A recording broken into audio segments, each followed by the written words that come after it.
बताने का प्रयास किया, तो उसके अंदर कहते हैं, उसको मैं दोबारा एक बार पढ़ देता हूँ।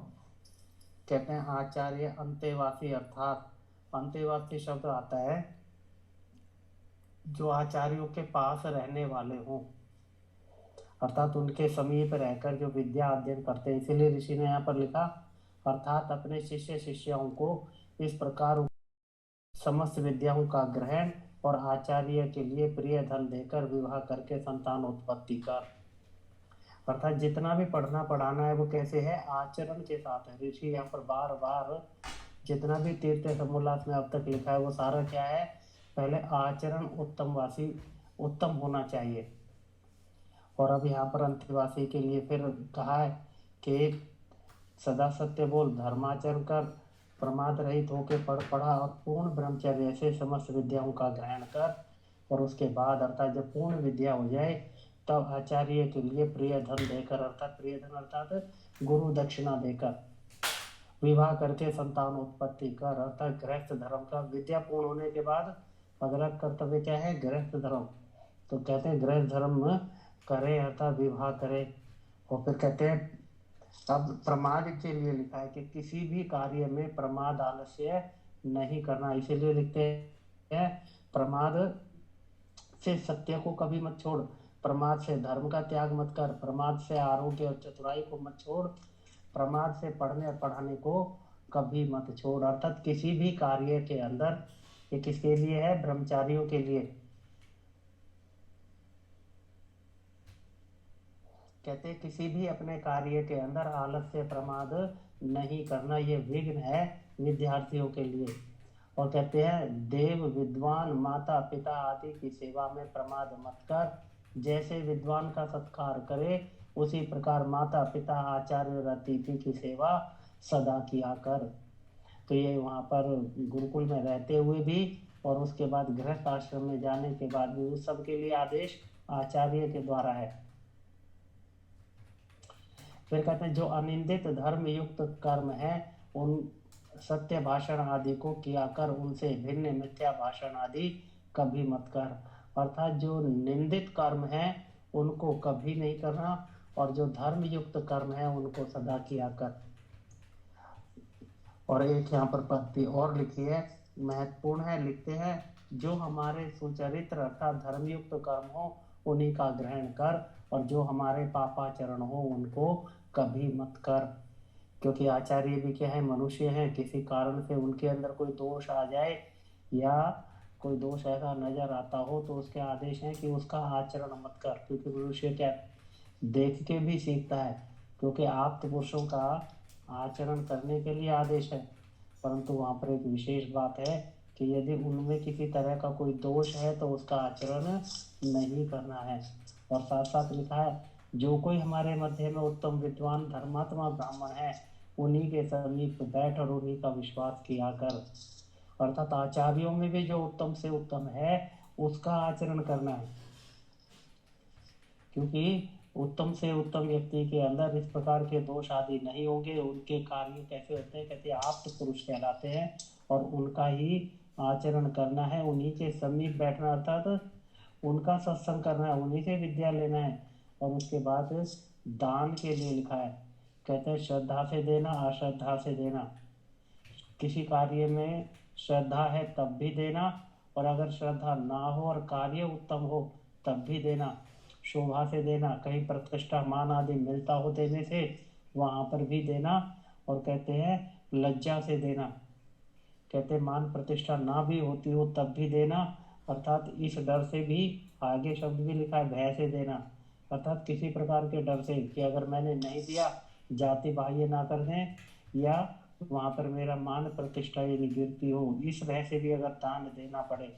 और विशेष बात क्या है, ये सब किसके लिए दान है, उत्तम कार्यों के लिए। और प्रतिज्ञा से भी देना चाहिए, अर्थात कहीं प्रतिज्ञा कर ली तो वो भी पूरी करनी चाहिए, परंतु दान अवश्य देना चाहिए। क्योंकि संसार के परोपकार के कार्य दान से ही चलते हैं। जब कभी तुझको कर्म व शील व उपासना ज्ञान में किसी प्रकार का संशय उत्पन्न हो, क्योंकि जब तक वह ब्रह्मचर्य काल में आचार्यों के पास रहेगा तो संशयों को वहां पर दूर करता रहेगा, परंतु जब वो गृहस्थ में जाए तो कहते फिर कहीं पर संशय हो जाए। किस चीज में? कहता कर्म करते हुए संशय हो जाए, ये कर्म करूं ना करूं, शील में अर्थात आचरण में कि ये कार्य करने के योग्य है या नहीं है, इसमें कहीं संशय हो जाए, या उपासना ज्ञान में कहीं संशय हो जाए, तो क्या करे? तो कहते हैं वे समदर्शी, पक्षपात, योगी अयोगी आदि चित्त, धर्म की कामना करने वाले धर्मात्मा जन हों।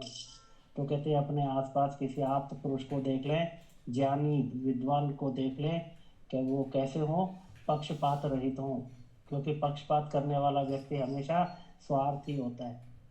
और धर्म की कामना करने वाले जो धर्मात्मा जन हैं, उनका आचरण देख लें, उनके आचरण के अनुसार वह कार्य करने योग्य हो तो किया जाए, और ना करने के योग्य हो तो ना किया जाए। कहते यही आदेश आज्ञा, यही उपदेश, यही वेद की उपनिषद और यही शिक्षा है। तो अर्थात ये जब गुरुकुल छोड़ते समय का ये उपदेश यहाँ पर लिखा है, कहते हैं यही हमारी भी आज्ञा है, यही उपदेश है, और वेद का जो रहस्य अर्थात वेद के अंदर जो कुछ लिखा गया है उसका सार और उसकी शिक्षा यही है कि आप अपना आचरण उत्तम बनाकर रखें, दान देते रहें, और कहीं पर भी यदि संशय हो तो आप तो पुरुषों का संग करें, उनसे उनका आचरण देख लें, उनसे इसके बारे में संशय को दूर करें। कहते हैं इसी प्रकार वर्तना और अपना चाल चलन सुधारना चाहिए। कहता गृहस्थ में रहते हुए अपने जो कार्य, अपने जीवन को यापन करने के लिए इसी प्रकार का आपको आचरण बनाना है। यहाँ पर मनु महाराज का एक श्लोक और लिखा है, इसकी चर्चा अभी पीछे भी थी। कहते हैं अकामस्य क्रिया काचित दृश्यते नेह करिचित यद्यद्धि कुरुते किंचित ततत् कामस्य चेष्टितम। कहते मनुष्य को निश्चय करना चाहिए कि निष्काम पुरुष में नेत्र का संकोच और विकास होना भी सर्वथा असंभव है। निष्काम और कामातुरता के लिए पीछे बताया था कि अधिक कामना करना या निष्काम होना, ये दोनों श्रेष्ठ नहीं। उसी में कहते हैं कि जो कहते हैं कि निष्काम हो, तो कहते हैं कि निष्काम व्यक्ति का, अगर एक व्यक्ति कहे कि मेरा को कोई कामना नहीं है, कहते बिना कामना के तो जो हम नेत्र को खोलते और बंद करते हैं, नेत्र का संकोच और विकास करते हैं, कहते ये भी नहीं होती, अर्थात इसके लिए भी कामना करनी पड़ती है, तभी यह कार्य कर होता है। परंतु सामान्यतः हम क्या देखते हैं, ये अपने आप होता है, अपना आप नहीं होता, आत्मा इसकी भी कामना करता है, इच्छा रखता है कि आंख खुलती और बंद होती रहे। कहते बिल्कुल छोटा सा कार्य है, ये भी बिना कामना के नहीं होता। तो इसलिए कभी भी, इसीलिए लिखा है मनुष्यों को निश्चय करना चाहिए, अर्थात जैसे सामान्य भाषा में कहते हैं ना, दिमाग में बैठा लेना चाहिए कि बिना कामना के तो ये कार्य भी नहीं होता। तो कहते कामना अवश्य है। कहते इससे यह सिद्ध होता है कि जो कुछ भी करता है वह चेष्टा कामना के बिना नहीं है। अर्थात कोई भी कार्य जब किया जाता है उससे पहले उसकी इच्छा की जाती है, कामना की जाती है। अतः उत्तम कार्यों के लिए कामना करके, उस पर विचार करके उसके बाद उसको क्रियान्वित करें। निष्काम कोई व्यक्ति नहीं हो सकता। मनु महाराज के 2 श्लोक और दिए हैं। कहते हैं कहने, सुनने, सुनाने, पढ़ने, पढ़ाने का फल यही है। अर्थात ये जितना भी है गुरुकुल के अंदर क्या कार्य करते हैं, यही तो कार्य है। अर्थात कहते हैं, सुनते हैं, सुनाते हैं, पढ़ते हैं, पढ़ाते हैं, अर्थात इसी से विद्या का अर्जन करते हैं और विद्या दी जाती है। कहते हैं उन सब का फल क्या है? कहते हैं वेद और वेदानुकूल स्मृतियों में प्रतिपादित धर्म का आचरण करना। सार रूप में सीधा सीधा लिख दिया। कहते हैं कि इन सब का किस लिए किए जाते हैं? कहते हैं इनके करने का एक ही कारण है कि वेद और वेदानुकूल स्मृतियां, अर्थात वेद और वेद से संबंधित उनके अनुकूल जितने अन्य ग्रंथ हैं, उनमें जो धर्म का प्रतिपादन किया है। धर्म के प्रतिपादन का अर्थ पीछे ऋषि ने दिया था कि हमारे कर्तव्य और अकर्तव्य के क्या किया जाए और क्या ना किया जाए।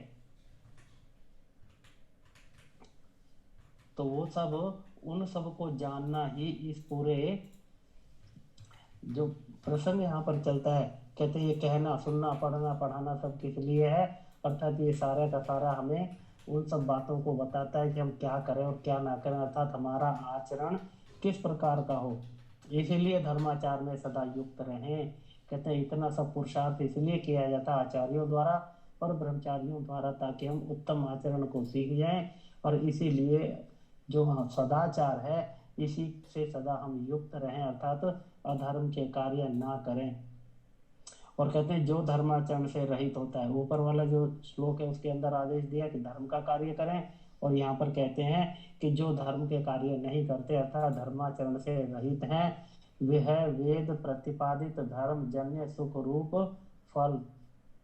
क्योंकि जब व्यक्ति धर्म का आचरण करता है, वेद के अनुसार वेद की आज्ञाओं का पालन करता है, धर्म पर चलता है, तो उसका फल क्या मिलता है, कहते सुख रूप फल।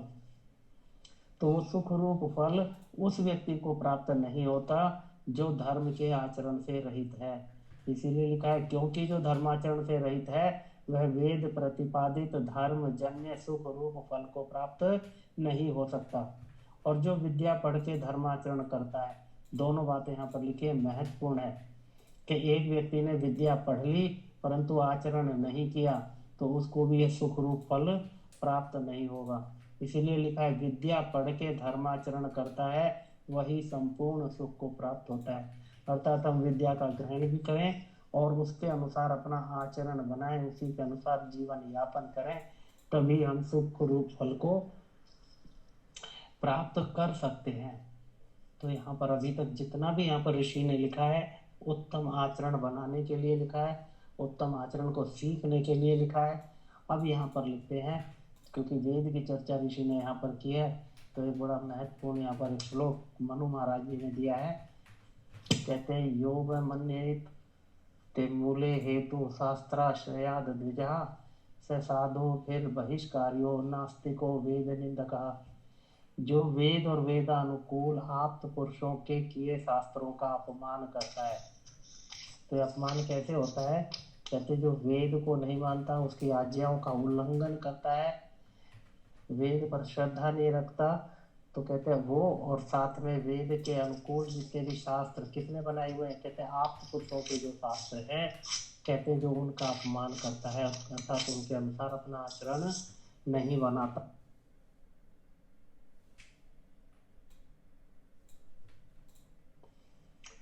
तो कहते हैं उस वेद निंदक नास्तिक को, यहाँ दो शब्द प्रयोग किए हैं, उसको वेद निंदक बोला था। जो वेद पर आस्था नहीं रखता, वेद के अनुकूल आचरण नहीं बनाता, उसको वेद निंदक बोला है, और साथ साथ नास्तिक है। तो आप संसार में लगा लें कि आज अपने आप को आस्तिक कहने वाले लोग ऋषि की परिभाषा के अनुसार कितने आस्तिक हैं। जो वेद को नहीं मानता, वेद के जो अनुसार आचरण नहीं करता, उसको यहाँ पर वेद निंदक और नास्तिक लिखा है, और उसके लिए दंड लिखा है। कहते हैं उसको जाति पंक्ति और देश से बाह्य कर देना चाहिए। अर्थात वेद निंदक को देश के अंदर भी रहने का अधिकार नहीं है, अर्थात उसे दंडित किया जाना चाहिए। कारण कि यदि एक व्यक्ति भी अगर देश में समाज के अंदर वेद निंदक रहेगा अर्थात वेद विरोधी रहेगा, निश्चित है जैसे ही उसको अवसर मिलेगा उसका प्रयास रहेगा कि वह अन्य व्यक्तियों को भी वेद निंदक बना दे।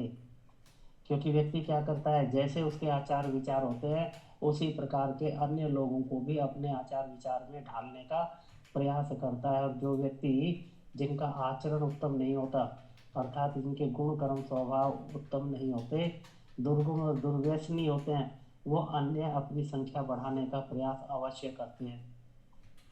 तो इसीलिए यहाँ पर लिखा है कि जो वेद निंदक है उसको समाज में रहने का या देश में रहने का अधिकार नहीं। तो ये दंड कौन देगा, ये राज्य व्यवस्था के अनुसार दिया जाना चाहिए।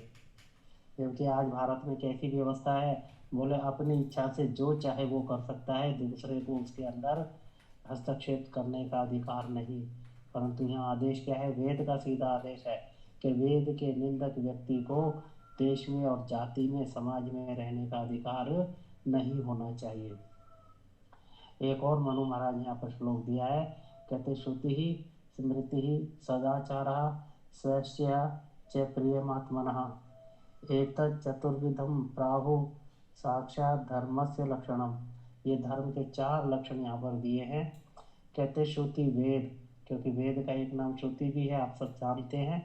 और कहते स्मृति, स्मृति अर्थात वेदानुकूल आप आप्तोक्त मनुष्य स्मृति आदि शास्त्र, अर्थात जो स्मृतियाँ बहुत सारी हैं परंतु ऋषि केवल मनुष्य स्मृति को ही प्रामाणिक मानते हैं। इसीलिए लिखा है स्मृति वो कैसी है, वेदानुकूल है और आप तो लोगों की बनाई हुई है, और ऋषि ने भी नाम दे दिया मनुष्य स्मृति आदि शास्त्र और सत्पुरुषों का आचार, जो सनातन अर्थात वेद द्वारा परमेश्वर प्रतिपादित कर्म और अपने आत्मा में प्रिय अर्थात जिसको आत्मा चाहता है, ये चार चीजें हो गई। अर्थात वेद, वेद के अनुकूल स्मृति और अन्य ग्रंथ, और तीसरा सत्पुरुषों का आचार, और चौथा आत्मा जिसको चाहता है।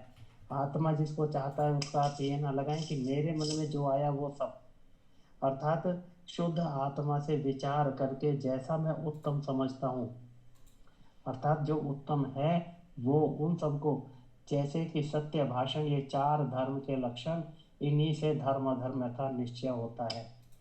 और जो पक्षपात रहित न्याय, सत्य का ग्रहण, असत्य का सर्वथा परित्याग रूपा आचार है, उसी का राम धर्म। और इसके विपरीत जो पक्षपात सहित अन्याय आचरण, सत्य का त्याग, असत्य का ग्रहण रूप कर्म है, उसी को अधर्म कहते हैं। ऋषि ने यहाँ पर बार बार धर्म अधर्म की चर्चा की है, क्योंकि कोई व्यक्ति विद्वान बने ना बने या विद्याएं कम सीख पाए तो कहते हैं उससे इतना अंतर नहीं पड़ता, परंतु यदि कोई व्यक्ति अधार्मिक हो गया अर्थात धर्म के विरुद्ध उसका आचरण हो गया, वह अपनी भी हानि करता है, समाज की हानि करता है और अन्य जनों की करता है। तो इसलिए बार बार यहाँ पर चर्चा है कि अधर्म का आचरण ना करें, धर्म के आचरण ही करना चाहिए, उसी के लिए यहाँ पर लिखा है। एक श्लोक और दिया है, कहता है अर्थ कामेश्वर सत्तानाम धर्म ज्ञानम विधीयते धर्मम जिज्ञासा जिज्ञास मानानहम प्रमाणम परम श्रुति। जो पुरुष अर्थ अर्थात स्वर्ण आदि रत्न और काम स्त्री आदि सेवन में नहीं फंसते, तो स्वर्ण आदि रत्न अर्थात जो धन संपत्ति आदि को ज्यादा जोड़ने में अर्थात लोभ में, और दूसरा लिखा है काम अर्थात स्त्री सेवन आदि में नहीं फंसते, उन्हीं को धर्म का ज्ञान प्राप्त होता है। अर्थात धर्म का ऊपर क्योंकि धर्म के लिए लिखा है कि धर्म का आचरण होना चाहिए, तो अब लिखते हैं कि धर्म में व्याधा कहाँ पर आती है। कहते हैं धर्म का ज्ञान किसको प्राप्त होता है, जो लोभ और काम आदि में नहीं फंसता है वही व्यक्ति धर्म को जान पाता है। ऐसा नहीं है कि केवल इन दो अवगुणों को छोड़ दो और धर्म को ना जानो तब भी जान जाएगा। धर्म को जानने में ये दोनों चीजें क्या हैं, ये विघ्न पैदा करती हैं, अर्थात इनके कारण व्यक्ति धर्म को न जान पाता है और न उस पर आचरण होता है। तो उन्हीं को धर्म का ज्ञान प्राप्त होता है। जो धर्म के ज्ञान की इच्छा करें वे वेद द्वारा धर्म का निश्चय करें। सीधा सीधा अंतिम प्रमाण दे दिया कि जो व्यक्ति धर्म को जानना चाहे तो कहते कहाँ से जाने, कहते वेद द्वारा जान लें। वेद में जो जो कर्तव्य कर्म दिए वो धर्म, और जिन जिन के लिए मना किया उनको ना करना धर्म, और उसके विपरीत कार्य करना अधर्म कहलाता है। इसलिए क्या है, जो धर्म के ज्ञान की इच्छा करें अर्थात धर्म को जानना चाहें, धर्म सीखना चाहें, वह वेद द्वारा धर्म का निश्चय करे। क्योंकि ये पंक्ति महत्वपूर्ण है, कहते धर्म अधर्म का निश्चय बिना वेद के ठीक ठीक नहीं होता।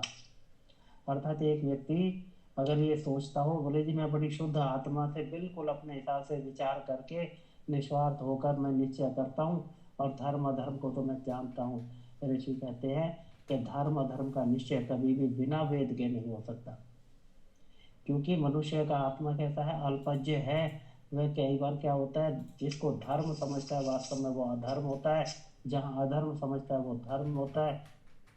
अर्थात धर्म अधर्म का निश्चय सही सही जानने के लिए वेद के अतिरिक्त और कोई मार्ग नहीं है, या ऋषियों द्वारा आप्त पुरुषों के द्वारा वेद का जो सरलीकरण करके अपने ग्रंथ लिखे गए उनसे भी धर्म का ज्ञान होता है, परंतु बिना वेद पढ़े धर्म का ज्ञान नहीं होता। और यही गलती कौन कर गए, यही गलती जैनियों ने की, यही गलती बौद्ध धर्म वालों ने की, क्योंकि उन्होंने उस समय वहाँ पर ब्राह्मणों द्वारा वेद के नाम पर अनेक प्रकार के पाखंड होते थे, मद्य मांस आदि का सेवन होता था, यज्ञों के अंदर हिंसा होती थी। उन्होंने क्या किया बोले जी किस लिए करते हो? बोले जी वेद में लिखा है। बोले हम वेद को नहीं मानते। और उनके मन में जो जो उनकी इच्छा से ठीक ठीक उन्हें लगा, उसको उन्होंने धर्म का रूप दे दिया। और यही कारण है कि उनके सिद्धांतों को यदि पढ़ें, जो कि 11वें 12वें समोल्लास में वहाँ पर दिए गए हैं, वहाँ पर वो धर्म के बारे में जितना कहते हैं उसके अंदर बहुत सारी मिथ्या बातें भी उन्होंने अपनी मान्यताओं में स्वीकार की। इसीलिए ऋषि कहते हैं कि वेद के बिना, वेद को जाने बिना धर्म अधर्म का निश्चय नहीं हो सकता, ठीक ठीक निश्चय नहीं हो सकता।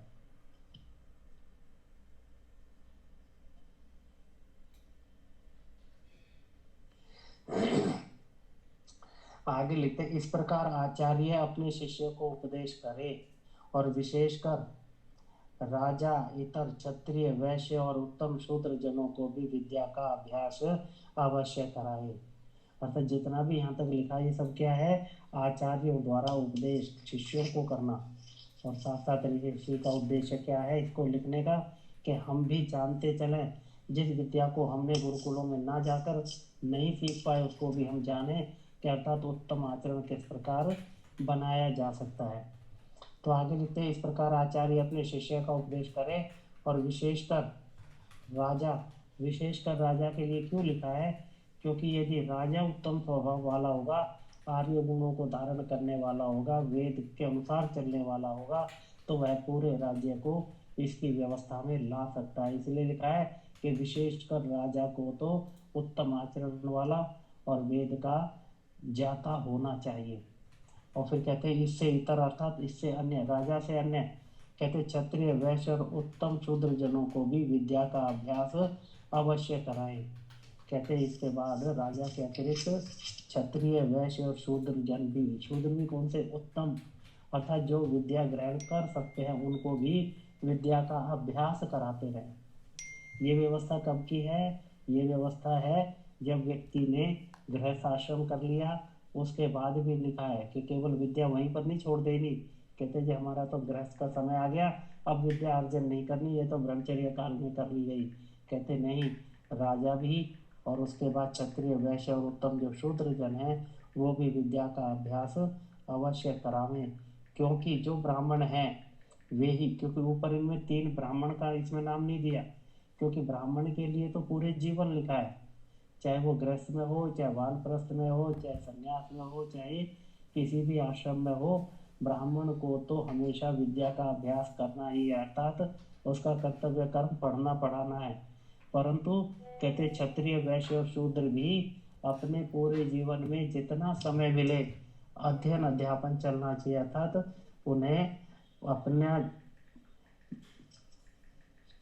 जो ज्ञान प्राप्ति का है जितना समय लगे उतना अभ्यास करते रहें। क्योंकि जो ब्राह्मण है वे ही केवल विद्या अभ्यास करें और क्षत्रिय आदि ना करें तो विद्या, धर्म, राज्य और धन आदि की वृद्धि कभी नहीं हो सकती। कहते अगर ब्राह्मण ही पढ़ना पढ़ाना रखें और क्षत्रिय आदि केवल बलवर्धन में रखें और विद्या को ना सीख पाए, उन्होंने यदि वेदों का अध्ययन नहीं किया, आचरण उत्तम नहीं है, तो उसकी हानि ऋषि ने लिखी है। कहते ना तो विद्या बढ़ेगी, ना धर्म बढ़ेगा, ना राज्य बढ़ेगा और ना धन आदि की वृद्धि होगी। अर्थात पूरे देश के अंदर इन सब चीज़ों की महत्ता होते हुए भी अगर राजा अनपढ़ है तो इन सब चीज़ों को बढ़ा नहीं सकेगा। क्योंकि ब्राह्मण तो केवल पढ़ने पढ़ाने और क्षत्रिय आदि से जीविका को प्राप्त होकर जीवन धारण कर सकते हैं। अर्थात ब्राह्मण का कार्य क्या रहेगा? कहते पढ़ना पढ़ाना और उसके बाद अन्य लोगों से, क्षत्रिय, वैश्य, अन्य जनों से अपनी जीविका, क्योंकि वहां पर उसको कोई वेतन तो मिलता नहीं, क्योंकि ब्राह्मण का क्या है, कर्मकांड आदि करा के, पढ़ना पढ़ाना करा के उसको दान जो मिलता है वो क्षत्रिय से मिलता है या अन्य से मिलता है। तो कहते हैं कि वह केवल पढ़ने पढ़ाने और क्षत्रिय आदि से अपनी जीविका तो कर लेगा और जीविका के अधीन और क्षत्रिय आदि के आज्ञा दाता यथावत परीक्षक दंडदाता न होने से ब्राह्मण आदि सब वर्ण पाखंड ही में फंस जाते हैं। यहाँ पर ये चीज बहुत महत्वपूर्ण लिखी है। कहते हैं अगर क्षत्रियों को नई विद्या प्राप्त की गई, क्षत्रियों ने यदि विद्या को प्राप्त नहीं किया, तो ये जो ब्राह्मण है ये क्या करेगा? ये अपनी इच्छा से जो चाहे वो करेगा, क्योंकि इसके ऊपर किसी तरह का दंड विधान नहीं रहेगा यदि क्षत्रियों को विद्या नहीं दी गई।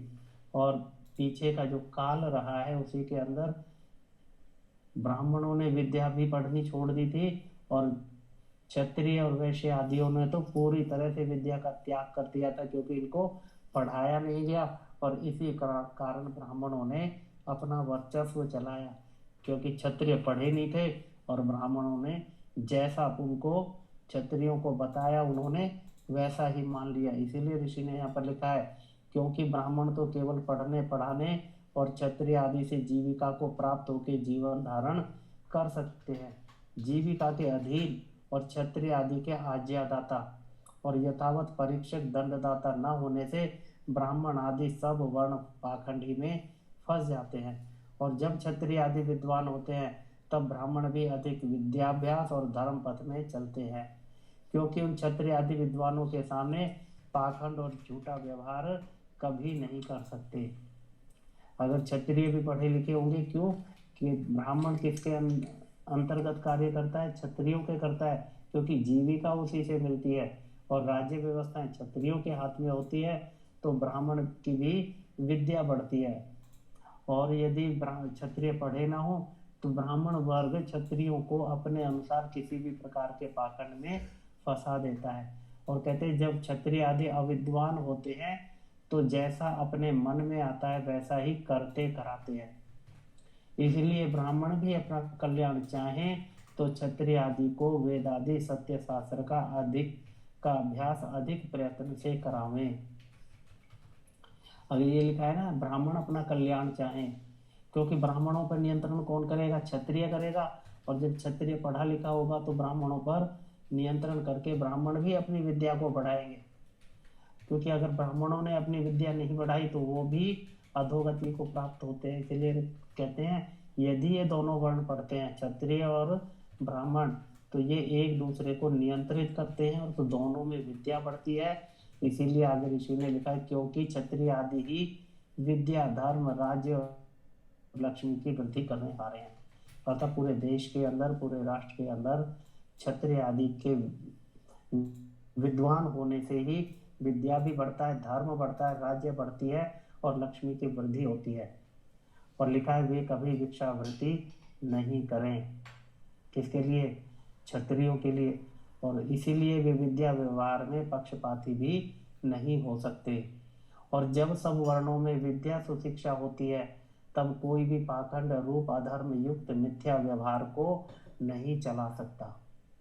अर्थात चारों वर्णों में, चारों के लिए लिखा है, ब्राह्मण क्षत्रिय वैश्य और शूद्र, कहते चारों में विद्या होनी चाहिए। कहता शूद्र भी अनपढ़ ना रहे, जितना पढ़ जाए उतना, तो उसे जितना उसका सामर्थ्य है उतना भी उसको पढ़ना चाहिए। कहते इससे क्या सिद्ध हुआ कि क्षत्रिय आदि को नियम में चलाने वाले ब्राह्मण और सन्यासी, और ब्राह्मण और सन्यासी को सुनियम में चलाने वाले क्षत्रिय आदि होते हैं।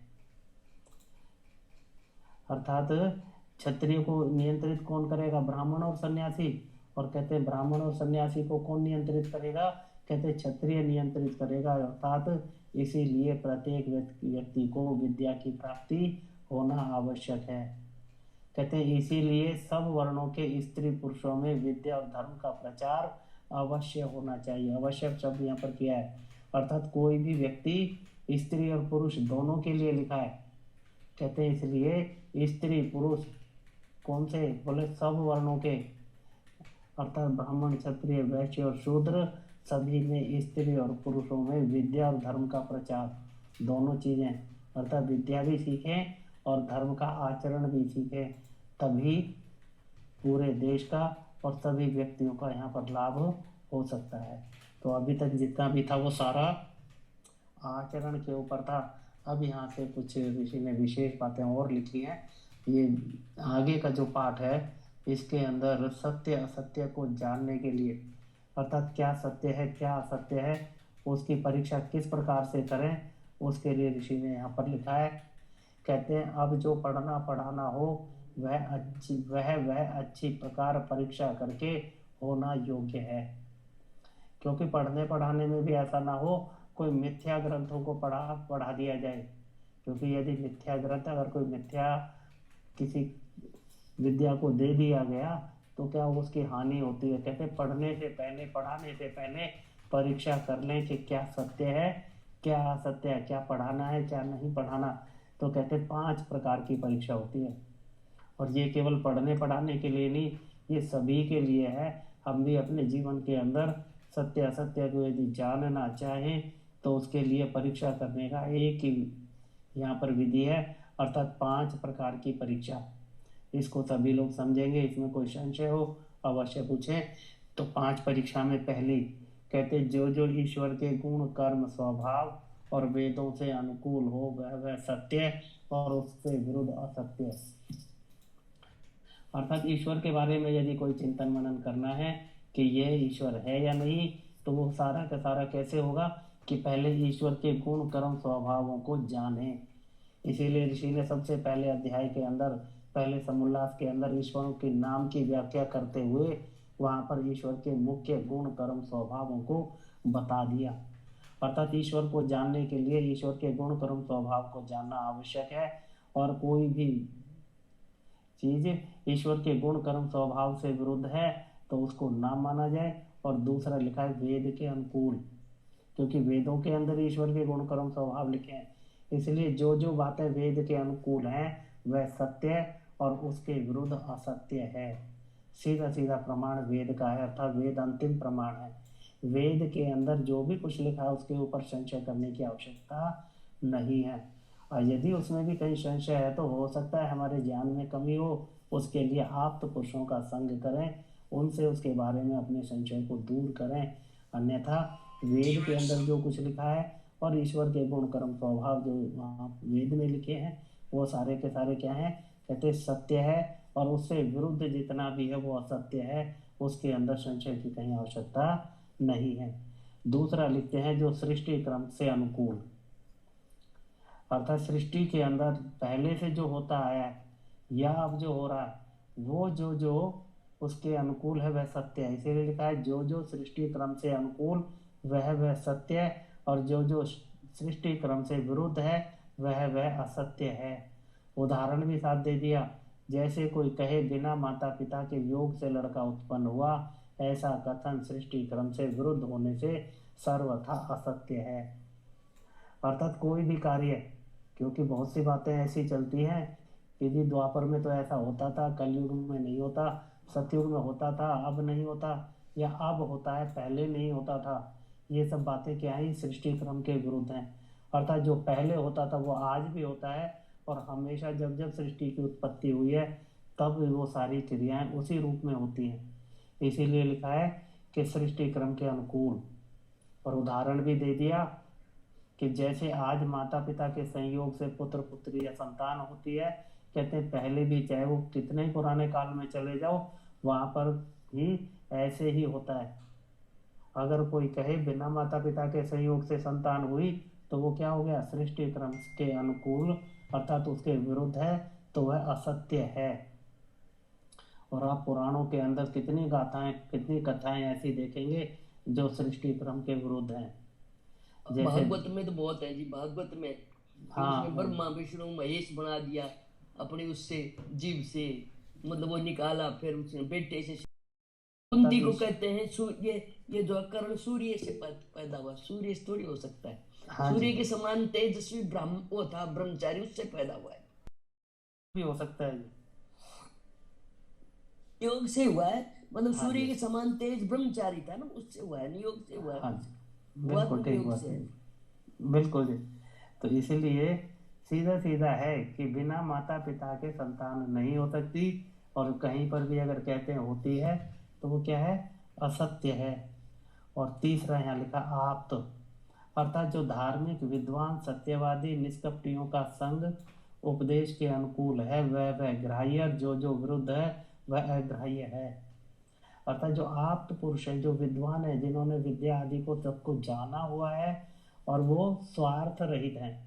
अगर एक व्यक्ति ने ज्ञान प्राप्त कर लिया और स्वार्थी हो गया तो वो क्या करेगा, अपने स्वार्थवश सत्य असत्य को कथन कर सकता है।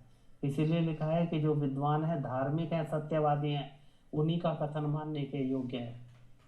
अर्थात विद्या प्राप्त करके और कोई व्यक्ति झूठ बोलना शुरू कर दे तो उसका कथन मानने योग्य नहीं है। इसलिए आप्त पुरुषों का लिखा है, कहते हैं उनके उपदेशों के अनुकूल जो जो कथन है कहते हैं वह सत्य है और उनके विरुद्ध असत्य। हाँ, कुछ पूछना चाह रहे थे बहन जी सावित्री जी? ठीक है। और उसके बाद चौथी की चर्चा अभी थोड़ी सी पीछे भी की थी।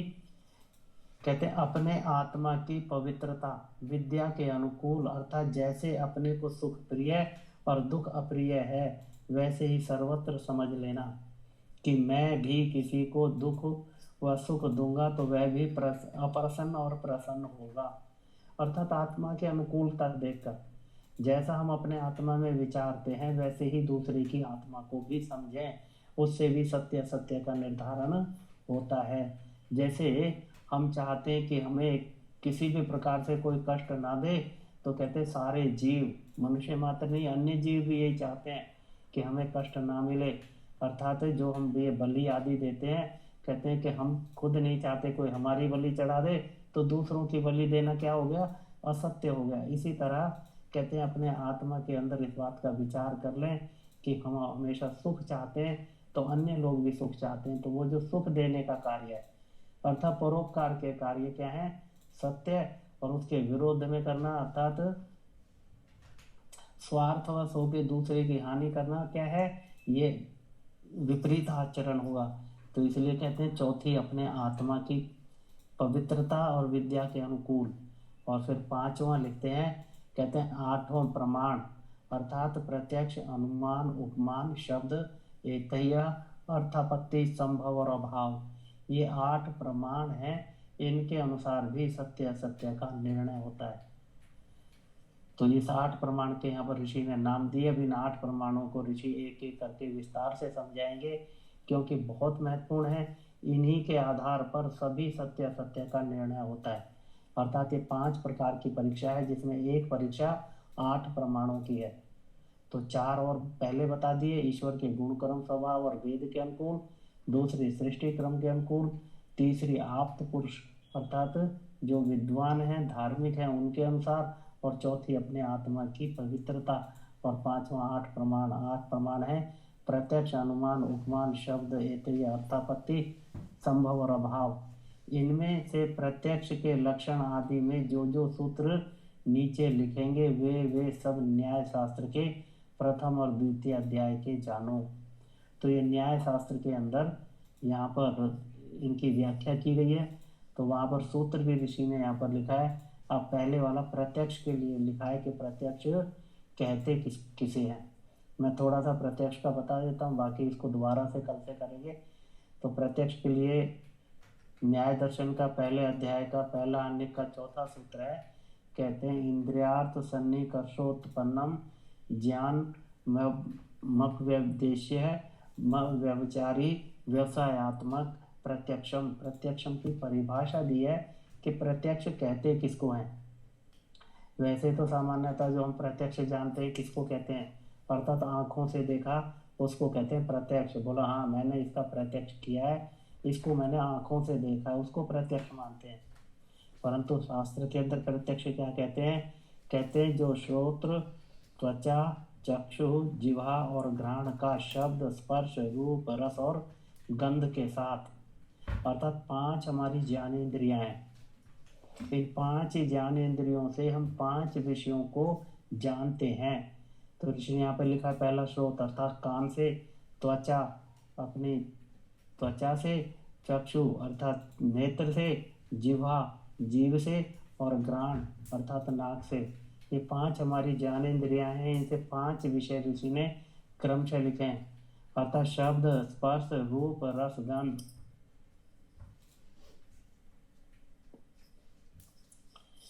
तो इन 5 इंद्रियों का अपने अपने विषयों से संबंध होता है, और ये सारी इंद्रियां केवल अपने विषयों को जानती हैं।